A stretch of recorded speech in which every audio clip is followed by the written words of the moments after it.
ของ Super Junior นะ Replay นะคะจะเป็นอัลบั้มแบบ Special Edition นะคะจะเป็นกล่องแบบนี้ข้างหลังอัลบั้มนี้จะมีเพลง Rosento แล้วก็มีแบ็กสูตรด้วยนะคะเปิดดูข้างในเปิดออกมาจะเป็นแบบนี้นะคะเป็นกล่องแล้วก็จะมีโฟโต้บุ๊กนะคะเอาโฟโต้บุ๊กออกมาก่อนข้างหลังโฟโต้บุ๊กจะมีอันนี้นะคะเอาไว้ดูแล้วก็มีซีดีสีแดงอย่างนี้ต่อไปมาดูโฟโต้บุ๊กกันนะคะมาดูก็จะมีการ์ดนะคะจะได้การ์ดเป็นของอันแรกจะเป็นเยซองนะเห็นไหมเอ่ยอันที่สองเป็นชินโดงค่ะอันนี้จะเป็นโฟโต้บุ๊กเนาะเปิดกันเลยนี่คนแรกก็จะเป็นรีทึกค่ะรูปรีทึกก่อนคนที่สองเป็นฮีชอน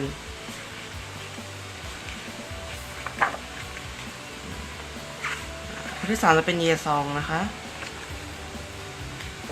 อันนี้น่าจะเรียงตามอายุเลยคนที่สี่เป็นชินโดง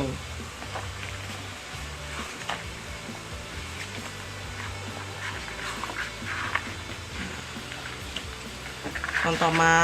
น่าจะเป็นอินยอกค่ะอินยอกนะคะดงเฮ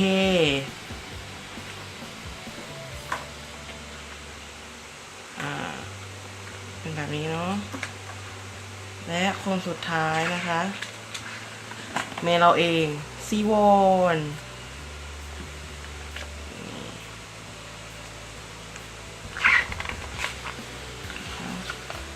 ในโฟโต้บุ๊กก็จะมีเท่านี้ค่ะ